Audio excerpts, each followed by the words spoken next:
ভটিয়াপাৰৰ পৰা কেতিয়া আহিব ভাল খবৰ?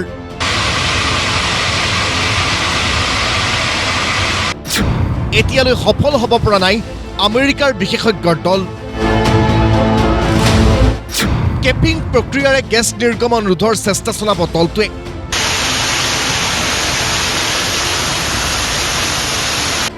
কিন্তু বৰ্তমান সেই প্ৰক্ৰিয়াৰ প্ৰাৰম্ভিক কাম কাজে চলি আছে,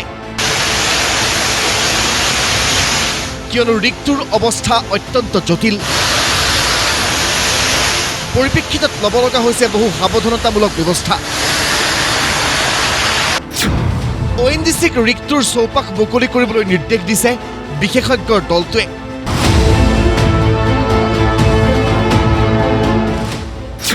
যাৰ বাবে আঁতৰাই নিয়া হৈছে অপ্ৰয়োজনীয় সামগ্ৰী যন্ত্ৰপাতিবোৰ। সকলো কাম সম্পূৰ্ণ হোৱাৰ পিছতহে কেপিঙৰ চেষ্টা চলাব দলটোৱে, কিয়নো অকণমান খেলিমেলি হ'লেই ৰিগটো জ্বলি উঠাৰ সম্ভাৱনা আছে। সেইবাবে ৰিগটোত পানী ছটিয়াবৰ বাবে নতুনকৈ বৃহৎ মেচিন স্থাপন কৰা হৈছে। বিশেষজ্ঞৰ দলটোৰ নিৰ্দেশ মতে আন বৃহৎ যন্ত্ৰাংশ অনা হৈছে ৰিগটোলৈ।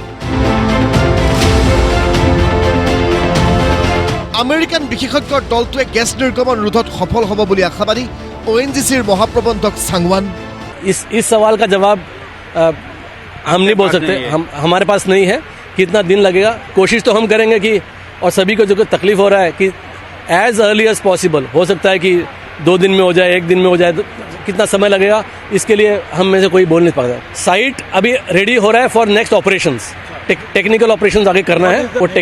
वो नेक्स्ट टेक्निकल ऑपरेशन तो फाइनली यही होगा कि उसको कैपिंग किया जाएगा। कि इस समय इसको सेफ्टी को ध्यान रखते हुए जितना भी मेजर्स लेके इसको साइट को पूरा क्लीन किया जा रहा है, क्लियर किया जा रहा है, सो दैट इसके ऊपर कैपिंग करने का process as early as possible complete कर सकते हैं विद ऑल द वर्ल्ड के सारे एक्सपर्ट साथ में। अच्छे से और जल्दी से कंप्लीट हो जाएगा।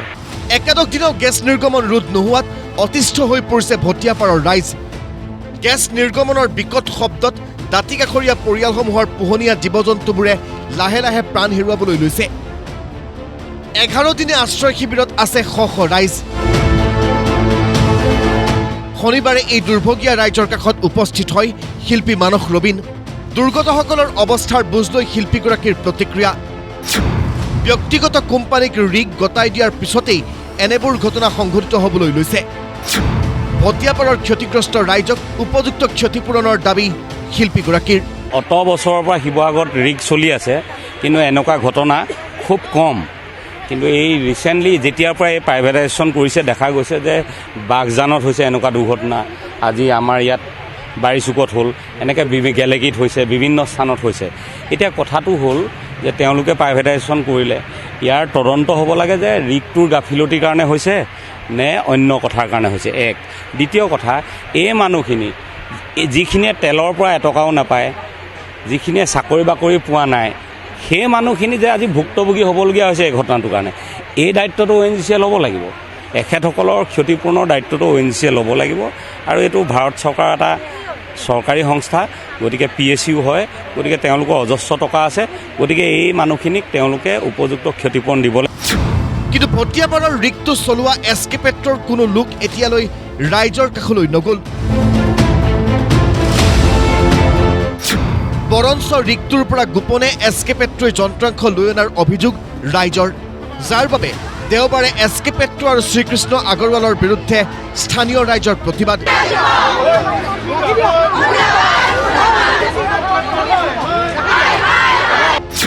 শ্ৰীকৃষ্ণ আগৰৱালক ৰাইজৰ মুখামুখি হোৱাৰ দাবী। এই যিটো শব্দ শুনিছে, এই শব্দটোত মানে মানুহৰ ফোনোফোবিয়া হৈছে। ফোনোফোবিয়া অৰ্থাৎ মানে শব্দক লৈ ভয়। মানুহৰ মনত এটা শব্দক লৈ ভয় হৈছে। ৰাতি শুব নোৱাৰে, ৰাতি মানুহ শুব নোৱাৰে, ভালকৈ থাকিব নোৱাৰে। গৰু ছাগলী, কালি পৰহি 4-5টা সাপ ইয়াত মৰি গৈছে শব্দত। 4-5টা সাপ মৰিছে, মানুহৰ ছাগলী মৰিছে, গৰু ম'হৰ পোৱালি কাৰোবাৰ জগিও মৰি গৈছে। মোৰ দেউতাৰ নিজৰে এখন গাহৰি ফাৰ্ম আছে। গাহৰি ফাৰ্মত ডেলিভাৰীৰ সময়ত গাহৰিবোৰ দিগদাৰ হৈছে। গতিকে বিভিন্ন ক্ষেত্ৰত গাঁৱৰ ৰাইজৰ মানে অসুবিধা হৈছে। এই অসুবিধাসকলৰ মানে অসুবিধাবোৰৰ যিটো চলিউশ্যনটোৰ কাৰণে কথা বতৰা পাতিবলৈ হ'লেও শ্ৰীকৃষ্ণ আগৰৱালা ইয়ালৈ অহাটো উচিত। তেওঁ নাহি পিনে তেওঁ AC ৰুমত লুকাই আছে। তেওঁ আত্মগোপন কৰিছে, নিজকে লুকুৱাই ৰাখিছে। গতিকে এবাৰ হওক, যদি শ্ৰীকৃষ্ণ আগৰৱালাৰ গাত যদি দম আছে, তেওঁ এবাৰ আহক। আজি ইমান দিন হৈ যোৱাৰ পিছতো কৃষ্ণ আগৰৱালাক কেলে গ্ৰেপ্তাৰ কৰা হোৱা নাই, কৃষ্ণ আগৰৱালাক কেলে প্ৰশ্ন কৰা হোৱা নাই, আমি তীব্ৰ ভাষাৰে গৰিহণা দিছোঁ। অসমীয়া জাতিয়ে তেল দিলে, চাহ দিলে, কয়লা দিলে, সকলো সম্পদ ইতিমধ্যে কেন্দ্ৰীয় চৰকাৰক দিলে। কিন্তু অত্যন্ত দুৰ্ভাগ্যজনক কথা, 20,000 টকাৰ তেলৰ ৰয়েলিটি কেৱল মাত্ৰ অসমীয়া মানুহে পায় 450 টকা। আমি দাবী উত্থাপন কৰিছোঁ, অসমীয়া মানুহৰ তেলৰ যি অধিকাৰ, এই অধিকাৰ সম্পূৰ্ণৰূপে অসমীয়া মানুহৰ হাতত থাকিবলৈ দিয়ক আৰু কৃষ্ণ আগৰৱালাক অনতিবিলম্বে গ্ৰেপ্তাৰ কৰি SK স্বত্বাধিকাৰী কৃষ্ণ আগৰৱালা আজিলৈকে ইয়াত উপস্থিত নহ'লেহি আৰু তেওঁ স্বয়ং মুখ্যমন্ত্ৰী ডাঙৰীয়া আমাৰ ইয়াত উপস্থিত হৈ আমাৰ সকলোখিনি বুজ ল'লেহি, কিন্তু তেওঁ আজিলৈকে ইয়ালৈ নাহিলে। সেইকাৰণে তেওঁৰ বিৰুদ্ধে আমি প্ৰতিবাদ কৰিছোঁ, তেওঁক অনতিপলমে গ্ৰেপ্তাৰ কৰিব লাগে আৰু তাৰ দাবীতে আমি আজি প্ৰতিবাদ সাব্যস্ত কৰিছোঁ। আৰু ইমান আজি এই গৰমত ৰ'দকো আওকাণ কৰি গোটেই মহিলাসকলে ইয়াত আমি প্ৰতিবাদ সাব্যস্ত কৰিছোঁ আমাৰ উপযুক্ত ন্যায় দাবী। সকলোৰে প্ৰাৰ্থনা ঋকটো নিৰন্তন হওক, আমেৰিকাৰ বিশেষজ্ঞই ভাল বতৰা আনক। লগতে সকলোৱে বিচাৰিছে এই ঘটনাৰ এক সঠিক তদন্ত হওক, শ্ৰীকৃষ্ণ আগৰৱালক জেৰা চলাওক আৰক্ষীয়ে। কাৰণ শ্ৰীকৃষ্ণই অনিয়মেৰে ঋকটোত কাম চলোৱাৰ ফল আজি ভুগিবলগীয়া হৈছে ভটিয়াপাৰাৰ হাজাৰ হাজাৰ জনতাই। এয়া সঁচাকৈয়ে অক্ষমনীয়। ভিডিঅ' জাৰ্নেলিষ্ট মুস্তাকৰ সহযোগত মুজাক্কিৰ আহমেদ আৰু মনোজ দত্তৰ ৰিপৰ্ট, প্ৰতিদিন টাইম।